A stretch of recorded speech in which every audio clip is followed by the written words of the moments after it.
November 1935. The halls of the U.S. Army Air Corps were buzzing with skepticism.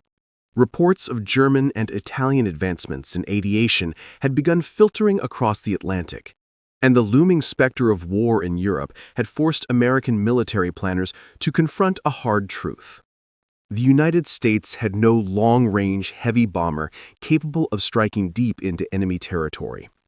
The generals pored over blueprints, each one more modest than the other, constrained by the doctrine of limited war and a lingering belief that air power alone could never change the outcome of a conflict.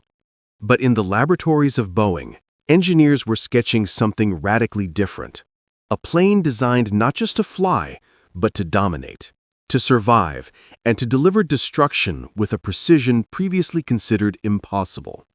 It was a vision that defied conventional wisdom, one that would eventually earn the nickname Flying Fortress. And it began as an audacious gamble in the minds of men who refused to be bound by tradition. The project that would become the B-17 was initially labeled as a pursuit for a bomber that could carry 4,000 pounds of bombs over 2,000 miles at a speed of 200 miles per hour. To most military officers, it sounded like fantasy. Conventional bombers of the early 1930s were slow, fragile, and vulnerable to the evolving threat of fighter aircraft. The idea that a plane could be built to endure enemy fire, to fly in formation and return home despite severe damage was almost laughable. Boeing's engineers, led by the determined Edward Curtis, embraced the challenge with a combination of technical skill and stubborn imagination. Every rivet, every wing spar, every engine nacelle was scrutinized with the knowledge that failure was not an option.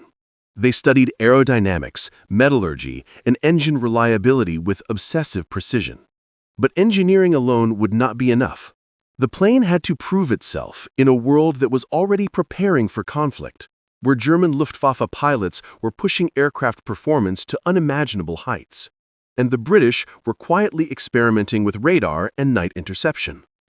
In 1937, when the first prototype B-17 took to the skies, observers were cautiously optimistic. It was unlike any bomber they had seen. 4 powerful radial engines roared as the plane lifted, a massive steel and aluminum bird that seemed almost too large to fly with grace. Test pilots reported a sense of stability and resilience, describing the plane as solid as a rock in turbulence and capable of withstanding punishment others would never survive. Yet, in military circles, doubts persisted. Critics argued that the plane was too heavy, too slow, and too complex. They questioned whether the United States could afford to produce such a bomber in the quantities necessary to influence a future war. But Curtis and his team remained undeterred. They knew that survivability was more important than speed, that defensive armament would become the plane's greatest asset, and that a formation of such aircraft could deliver strategic bombing with precision that the world had never witnessed. The concept of the Flying Fortress was revolutionary in more ways than one. Boeing engineers, in consultation with Army Air Corps strategists, designed a bomber with multiple gun positions, nose, tail, dorsal, ventral, and waist stations, creating interlocking fields of fire that could protect the plane from attacking fighters. At a time when most bombers relied on a single or dual machine gun, the B-17 would carry up to 13.50 caliber Browning M2 machine guns.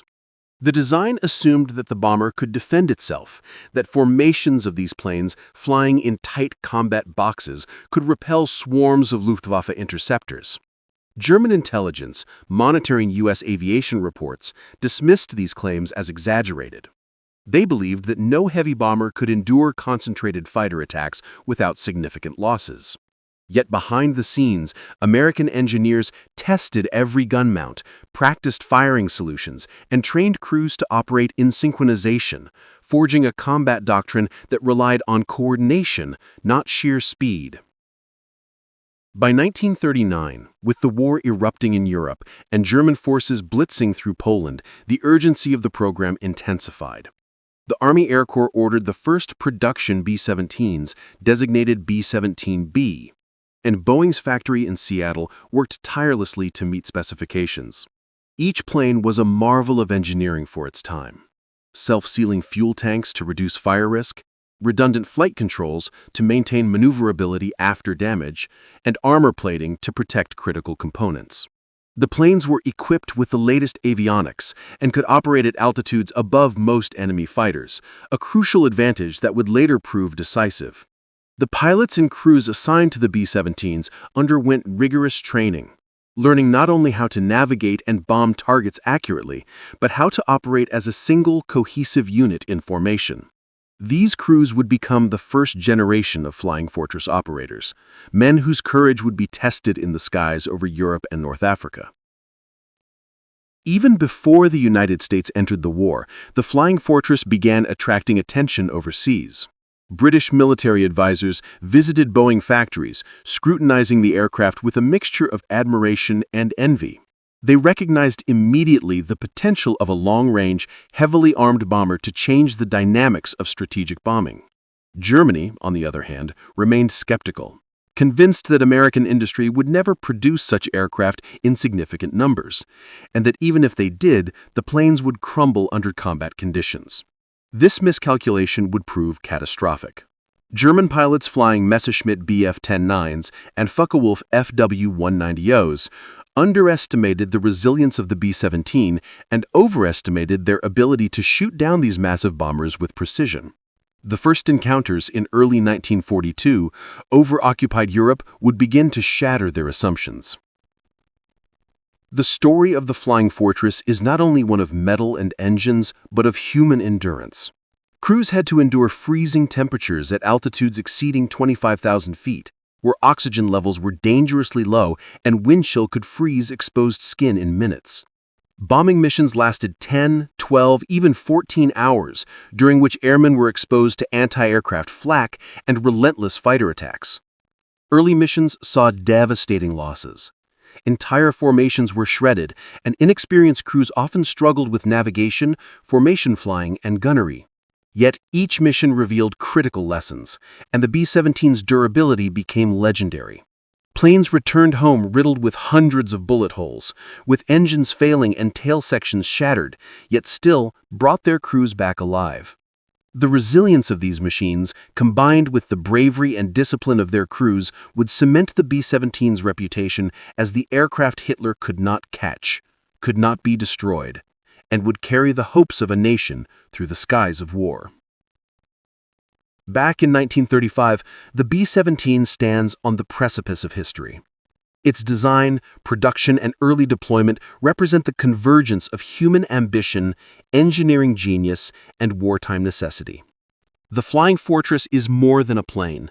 It is a testament to what happens when imagination defies doubt, when innovation challenges tradition, and when ordinary men are given the tools to achieve extraordinary feats.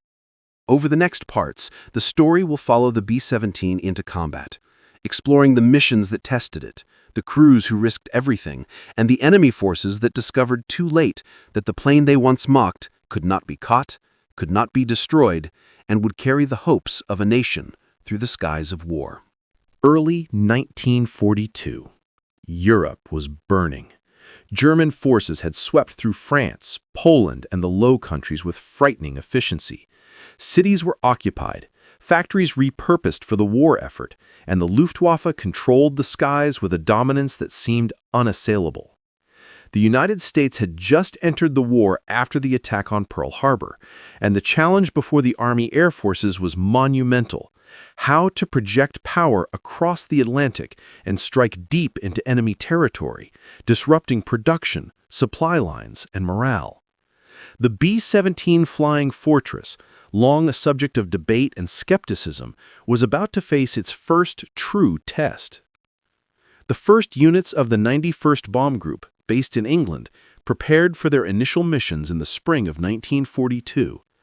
Crews were young, often barely out of their teens, their faces set with determination but shadowed by fear. Many had trained for months on simulators and in training aircraft, yet nothing could fully prepare them for the realities of combat over hostile skies. These were the first men to carry the Flying Fortress into battle, and they carried with them not only bombs, but the hopes of proving the aircraft's revolutionary capabilities. Each plane was a complex machine, requiring coordination among a pilot, co-pilot, navigator, bombardier, flight engineer, radio operator, and multiple gunners. Every crew member had a specific role, and survival depended on flawless teamwork. Their first missions were reconnaissance and small-scale bombing runs over occupied France. The B-17s flew in formations carefully designed to maximize defensive firepower. Enemy fighters were swift and numerous, and anti-aircraft flak rained from below. The first engagements were brutal. German pilots flying Messerschmitt Bf-109s attacked with precision, exploiting any gaps in formation or moment of inattention. Flak exploded near wings and fuselages, sending shrapnel into the thin aluminum skin. Crews faced freezing temperatures at high altitudes, their oxygen masks a constant reminder of the lethal environment outside. Several planes were lost on these early missions, their wreckage scattered across the French countryside. Yet for each loss, valuable lessons were learned. Formations were adjusted, gunners refined their coordination, and navigators developed tactics to avoid predictable routes. By mid-1942, the B-17 had begun to show its true potential. Planes returned home riddled with hundreds of bullet holes, sometimes missing rudders or engines, yet still able to land safely. These miraculous returns began to earn the plane the respect it deserved. German pilots who initially dismissed the flying fortress were shocked to see crews survive attacks that would have destroyed any conventional bomber. Intelligence reports noted the plane's resilience and began influencing Luftwaffe tactics. They realized that shooting down a B-17 required concentrated, coordinated attacks, often involving multiple fighters targeting specific weak points. But even then, the aircraft's design allowed it to absorb significant damage, giving crews a chance to fight their way back to friendly territory. The combat box formation became the backbone of B-17 operations. Pilots flew in tight V-shaped groups, overlapping fields of fire from each plane's multiple guns. The dorsal, tail, and waist gunners could cover blind spots, creating a defensive web that was difficult for enemy fighters to penetrate. This strategy required intense training and discipline, as a single misaligned plane could compromise the protective coverage. The strategy worked. Enemy losses began to mount, as German pilots discovered that the flying fortress was not an easy target. Tales of entire squadrons repelling fighter attacks began to spread, and the reputation of the B-17 as the aircraft Hitler could not catch began to solidify. As bombing missions grew in scale, the demands on crews intensified. Missions over Germany targeted factories, rail yards, and oil refineries, vital components of the Nazi war machine. Crews had to navigate through layers of flak defenses, zigzagging over cities, all while maintaining formation and preparing for attacks from enemy fighters. The psychological strain was immense. The roar of engines, the explosions of flak, the whine of approaching fighters, and the sight of fellow bombers being shot down became routine. Many men struggled with fear, homesickness, and the constant awareness that one mistake could be fatal. Yet camaraderie and training forged a sense of unity among crews. They learned to anticipate each other's movements, to cover blind spots, and to rely on each other's skills in moments of crisis. Throughout 1942, reports from combat missions revealed the remarkable survivability of the B-17. Instances of planes returning with massive structural damage, shattered canopies, or even missing sections of wings became increasingly common. Crews would patch bullet holes mid-flight, man guns that had been knocked out, and continue bombing runs as if nothing was wrong. These survival stories were not just morale boosters, they influenced design improvements.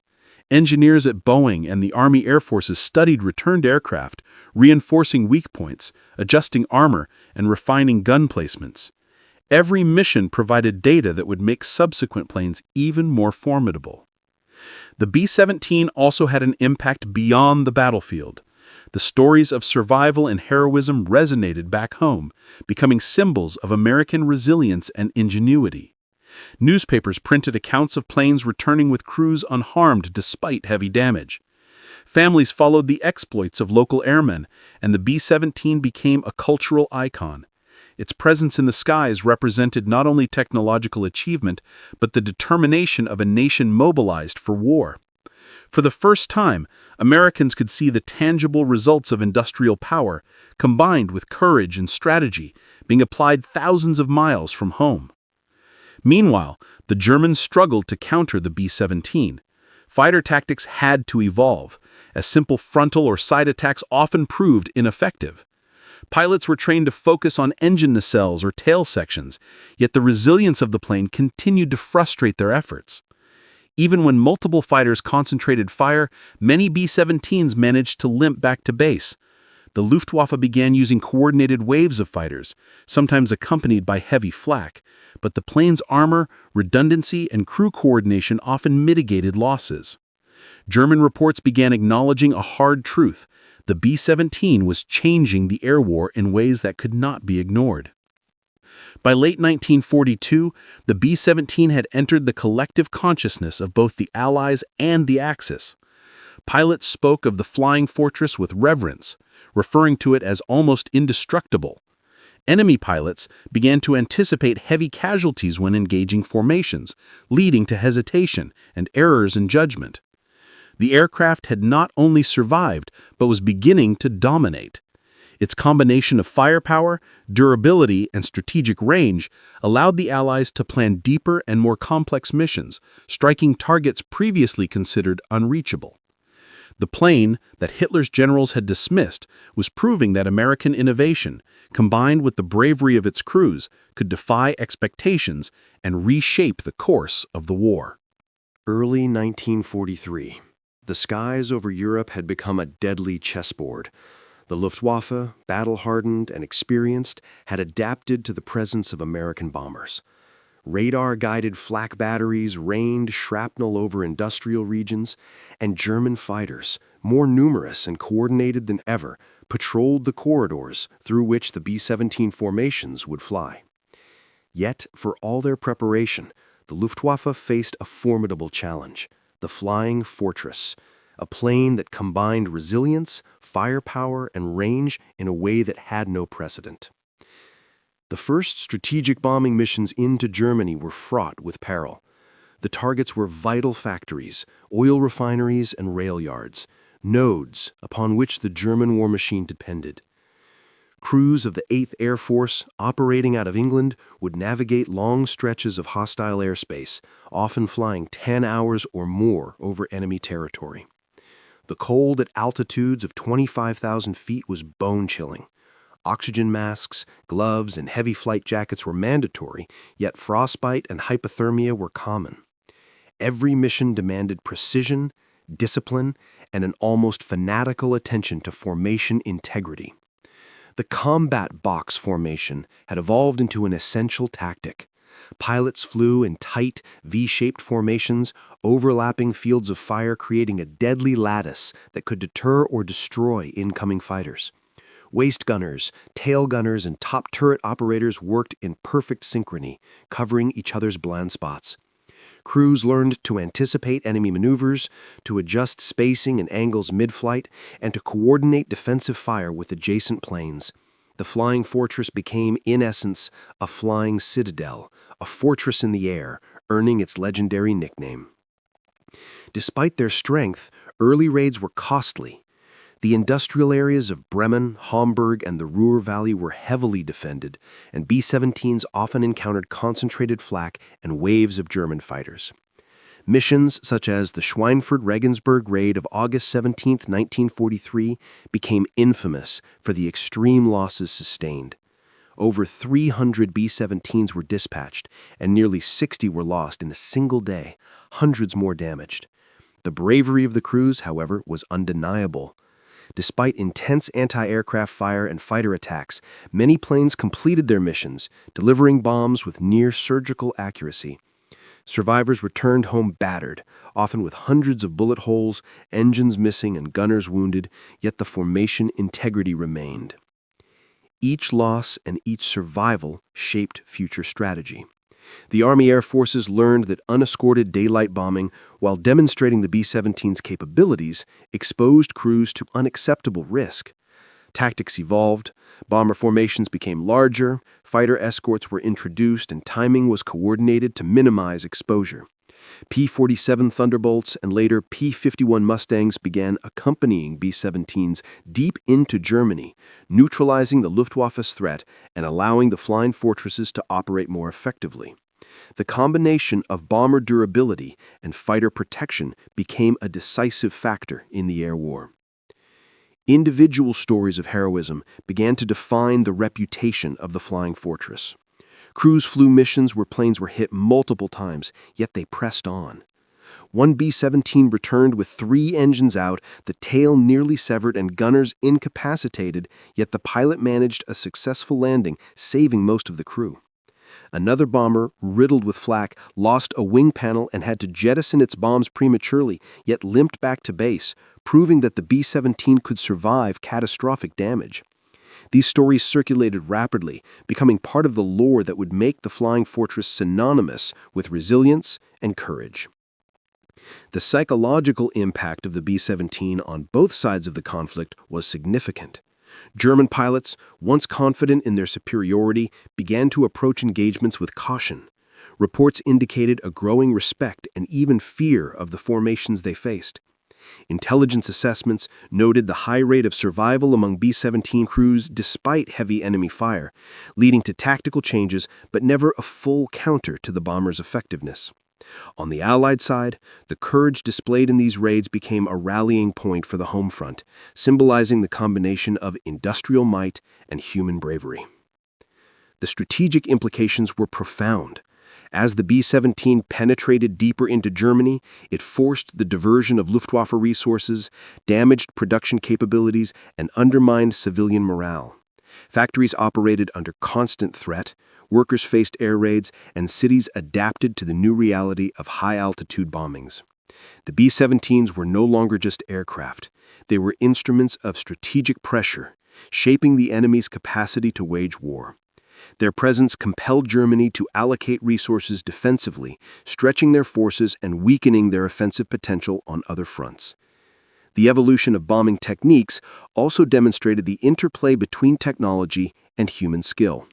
Bombardiers relied on the Norden bomb sight, a device of incredible precision, allowing for accurate targeting from high altitudes.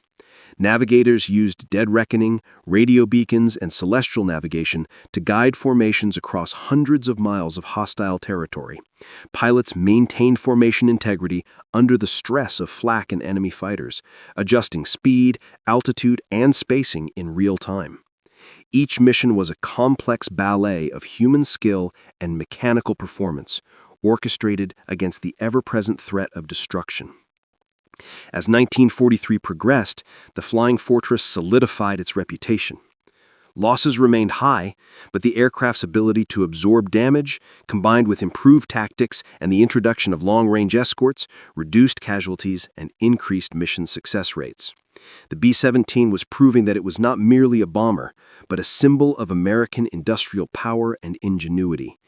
Every mission flown, every target struck, and every crew member who survived reinforced the mythos of the plane Hitler could not catch.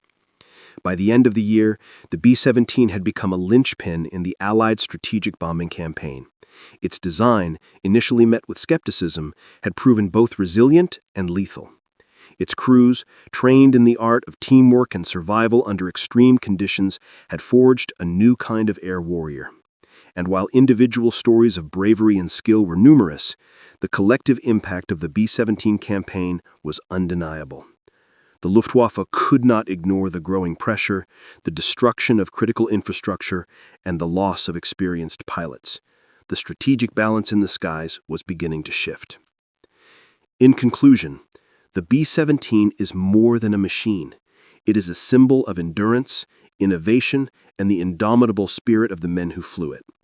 The missions over Germany, though costly, demonstrated the aircraft's resilience and effectiveness, laying the groundwork for future raids that would further cripple Nazi industry and morale. The Flying Fortress had earned its reputation, not through perfection, but through persistence, innovation, and the courage of ordinary men performing extraordinary feats at extreme risk. The story of the B-17 in these early raids foreshadow the ultimate role it would play in the Allied victory, proving that technology, strategy, and human determination combined can achieve what once seemed impossible. By early 1944, the skies over Europe had become a proving ground where the true capabilities of the B-17 Flying Fortress would be tested. The strategic bombing campaign had escalated, targeting Germany's industrial heart, rail networks, and oil refineries with unprecedented intensity. Crews now faced not only the Luftwaffe and flak defenses, but the sheer physical and psychological toll of repeated missions. The Flying Fortress, however, continued to demonstrate a remarkable combination of durability, firepower, and range that few aircraft could match. The 8th Air Force, operating from airfields in England, began deploying massive formations, sometimes numbering over 1,000 bombers in a single raid. These formations became floating fortresses, overlapping fields of fire, creating a nearly impenetrable barrier against enemy fighters. The introduction of long-range escort fighters like the P-51 Mustang, capable of accompanying the bombers deep into German territory, significantly reduced the threat from the Luftwaffe, allowing B-17s to strike with greater precision and survivability. One of the most notable raids of this period was the bombing of Berlin in March 1944. Over 800 B-17s flew into the heart of the Third Reich, targeting factories and military installations. Enemy flak was intense and fighter opposition relentless, yet the formations maintained discipline and cohesion. Pilots had to adjust constantly, maneuvering to avoid exploding shells, while gunners scanned the sky for incoming Messerschmitts and Focke-Wulfs. Bombardiers, relying on the Norden bomb site, executed their drops with meticulous accuracy even under heavy fire. Despite heavy damage to many aircraft, the vast majority returned to base, demonstrating the B-17's extraordinary resilience. Stories of heroism continued to emerge. In one mission, a B-17 named the Ye Olde Pub suffered critical damage to its fuselage and tail, engines ablaze, yet the pilot maintained formation and successfully returned to England, saving the lives of most of the crew. Another plane, struck by flak over Hamburg, lost a wing and part of its stabilizer, forcing the crew to improvise emergency procedures mid-flight. Their quick thinking, combined with the aircraft's rugged design, allowed them to limp home despite near-catastrophic damage. Such incidents reinforced the B-17's reputation as an aircraft that could endure punishment and still complete its mission. The effectiveness of the B-17 was not limited to individual heroics. Its presence forced the German command to divert vast resources to air defense, including fighter aircraft, flak batteries, and radar stations. The strategic impact was profound. Germany factories operated under constant threat. Rail and supply networks were disrupted, and morale among civilian populations began to waver. The B-17 was not merely a bomber. It had become a strategic instrument of war, compelling the enemy to react rather than act. The psychological impact on German pilots was equally significant. Facing formations of heavily armed flying fortresses, many inexperienced Luftwaffe pilots were hesitant to engage. Even seasoned aces reported growing respect for the durability and firepower of the B-17. Intelligence reports noted that the bomber's ability to absorb damage, maintain formation, and deliver payloads with precision was demoralizing to enemy forces. The myth of invulnerability that had surrounded the Luftwaffe began to erode in the face of relentless bombing campaigns. Meanwhile, the American crews continued to develop their skills and tactics. Gunners improved coordination, learning to cover blind spots and support adjacent planes. Pilots refined formation flying, mastering evasive maneuvers while maintaining cohesion. Navigators perfected long-range routes, compensating for weather, enemy defenses, and mechanical failures. Each mission was a complex orchestration of human skill, technological capability, and precise timing, pushing the limits of both men and machine. By the summer of 1944, the cumulative effect of the bombing campaign became evident. Germany's industrial output declined, oil supplies dwindled, and rail transportation became increasingly unreliable. The B-17s had achieved what many had initially deemed impossible. They had penetrated the heart of enemy territory, struck critical targets, and returned to base with significant success. The Flying Fortress was no longer just a symbol of American industrial power. It had become a strategic instrument of war, compelling the enemy to react rather than act. The human stories continued to inspire. Crews who survived repeated missions faced extreme fatigue, psychological stress, and the constant threat of death, yet they persevered. Letters home described the camaraderie, fear, and determination that defined life aboard a B-17. For every plane lost, countless others returned, battered but operational, proof of the aircraft's extraordinary engineering. These narratives, combined with official mission reports, painted a picture of resilience, innovation, and courage that would endure long after the war.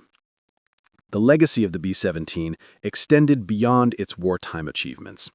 Its design influenced post-war bomber development, and the lessons learned in formation flying, crew coordination, and strategic bombing shaped air power theory for decades.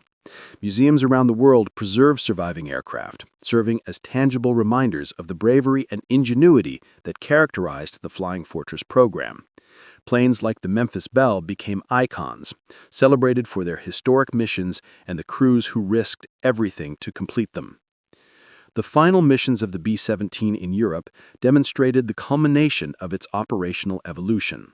By late 1944, Allied air superiority was largely established, and the bombers could operate with reduced losses. Yet the early sacrifices of 1942 and 1943 remained central to the narrative of the Flying Fortress. The aircraft had survived the most intense opposition, adapted to new tactics, and proven its strategic value. The Flying Fortress had indeed become the plane Hitler could not catch, a symbol of resilience, precision, and the extraordinary potential of coordinated human and technological effort. The story of the B-17 Flying Fortress is not merely about aircraft. It is about people, innovation, and determination. It is about how ordinary men, trained to work as a team, could face overwhelming odds and achieve the seemingly impossible. The combination of engineering excellence, strategic vision, and human courage created a weapon that reshaped the air war in Europe. The Flying Fortress, with its overlapping guns, rugged construction, and precise bombing capability, demonstrated that air power, when coupled with ingenuity and persistence, could turn the tide of a global conflict. As the war drew to a close, the B-17 continued to serve in various theaters, from the skies over Germany to the Pacific. Its durability and versatility ensured that it remained a critical asset until the very end. More importantly, it left a legacy that extended far beyond its physical presence. The Flying Fortress embodied the intersection of human skill, technological innovation, and strategic foresight, proving that even in the darkest hours of conflict, innovation and courage could overcome adversity. The plane Hitler could not catch had become a symbol of Allied determination, resilience, and ingenuity. It demonstrated that industrial might, combined with disciplined training and tactical innovation, could produce extraordinary results. The men who flew the B-17, facing flak, fighters, and extreme conditions, achieved feats that reshaped the air war and contributed directly to the eventual Allied victory in Europe. Their story and the story of the B-17 endures as a testament to human ingenuity, courage, and the relentless pursuit of what was once thought impossible.